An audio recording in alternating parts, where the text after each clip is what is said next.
The Yorkshire Ripper haunted the streets of the north of England for another 5 years. By the end, Peter Sutcliffe had murdered 13 women. On the nights when one wakes up sweating about cases from the past, it's the Sutcliffe era which even now, in my 60s, I remember most clearly in the whole of my career as a forensic pathologist.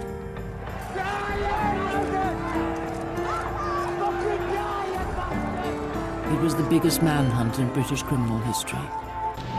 20 years on, detectives involved break their long silence to reveal how it ended for the police in humiliation and disgrace.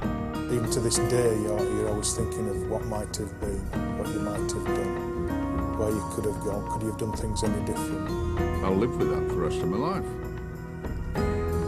I'll live with being a party to the wrong decision. All along, the identity of the killer lay hidden in police files. Interviewed 9 times, lost in the system. Peter Sutcliffe, free to kill again.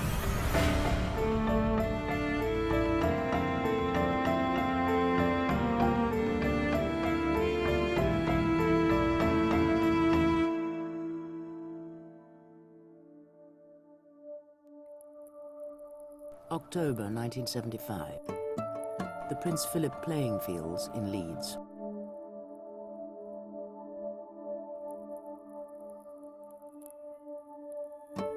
The first victim of the Yorkshire Ripper died within sight of the home she shared with her 4 young children.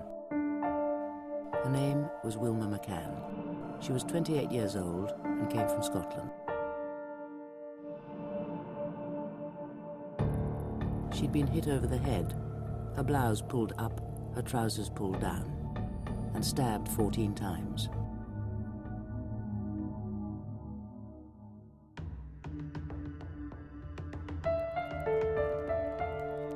January 1976, 3 months later. Another Leeds woman got into a car with a man who said he wanted to pay her for sex. He drove her to an industrial wasteland, now buried beneath the inner city motorway. Her name was Emily Jackson. She was a married woman of 42 and a mother of 3 children. This time, the killer left a single clue, a boot print on Mrs. Jackson's leg. As West Yorkshire police launched a second murder hunt, newspapers were already calling the killer Jack the Ripper.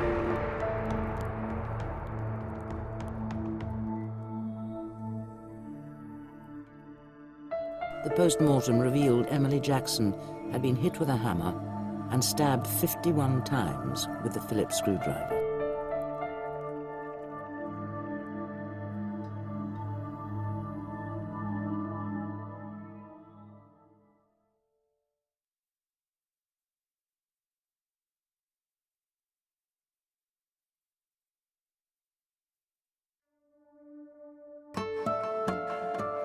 The dead women were both prostitutes.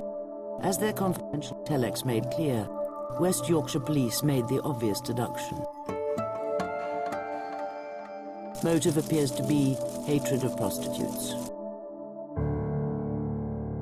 It meant they discounted assaults on women who were not prostitutes. Women who had already given photo-fit descriptions of a bearded attacker. Wakefield, 1972. Bradford, 1975. Heathley, 1975. And then Leeds, 1976. A photo fit from Marcella Claxton. 4 months after the second murder, Marcella Claxton came out of a party in Leeds and got into a car with a stranger. She thought he was taking her home. Instead, he brought her here to Roundhay Park and attacked her with a hammer. And he hit me on my head. Then I found myself on the grass, knocked out.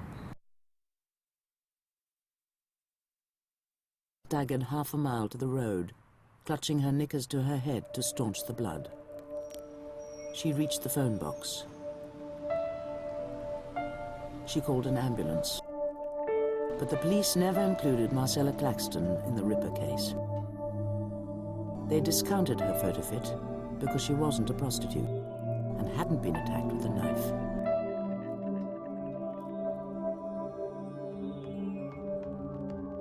But 9 months later, her bearded attacker went back to Roundhay Park with another woman in his car. This time, he took her behind the sports pavilion. This time, he left clearly identifiable tire marks. And this time, he killed her. Her name was Irene Richardson. She was 28, recently separated from her husband and 3 children. She'd been hit on the head 3 times with a hammer, stabbed brutally in the stomach, neck, and throat. Police uncovered a macabre new twist.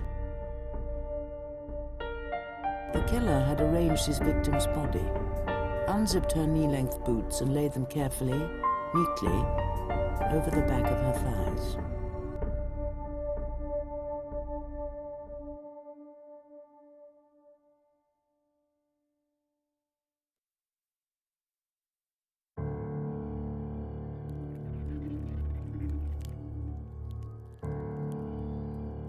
She got into her killer's car outside the pub.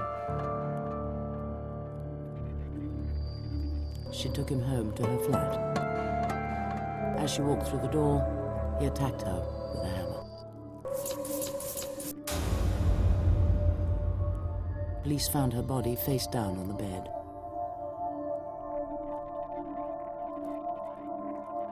Her name was Patricia Atkinson. She was 32. Her killer left a boot print on a blood-stained sheet. Forensic examination showed it was a size 7 Wellington, like the one which left an imprint on Emily Jackson's thigh.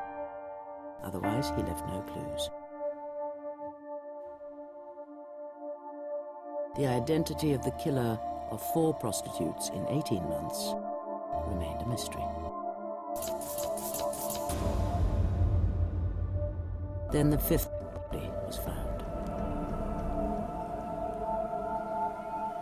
She died in the children's playground at Reginald Street in Leeds.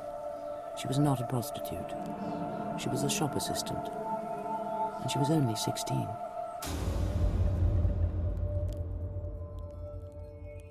A new high-ranking police team stepped in to take overall control of Britain's biggest murder inquiry.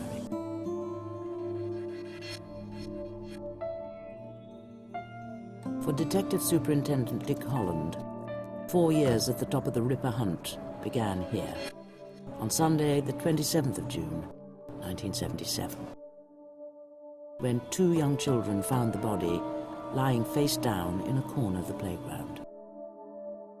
The girl was laid there. She'd been attacked and obviously mistaken for a prostitute.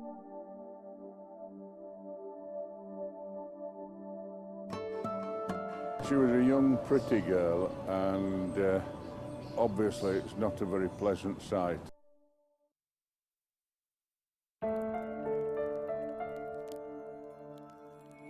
Before Jane MacDonald, ordinary people in Leeds took false comfort from the Ripper's apparent obsession with prostitutes. The teenager's death cast a chill over every family in West Yorkshire. Any woman out on her own feared she might be the next.